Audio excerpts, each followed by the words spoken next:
You can just barely make out a hand waving behind the blackened glass of this SUV. He was putting his hand against the window like he used to do his mama in prison, and he's free. Yes.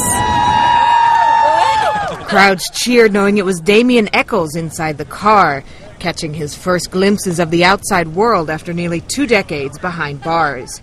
He and 2 others were convicted in 1993 in the killings of 3 Cub Scouts.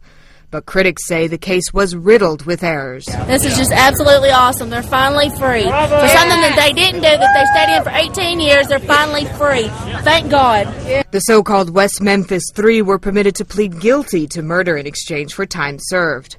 The men entered the pleas under a legal provision that allowed them to maintain their innocence, but at the same time acknowledging that prosecutors had enough evidence to convict them. It's not perfect. It's not perfect by any means, but at least it brings closure to some areas and some aspects. You know, we can still bring up new evidence. We can still continue the investigations we've been doing. Damien Eccles had been on Arkansas's death row, and in 1994 came within 3 weeks of execution.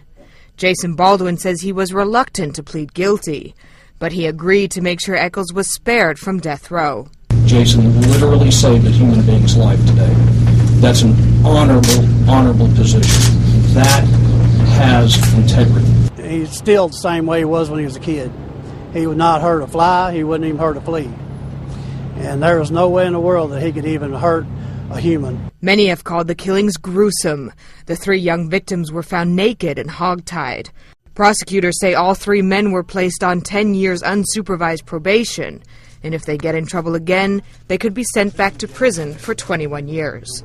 Nicole Grether, The Associated Press.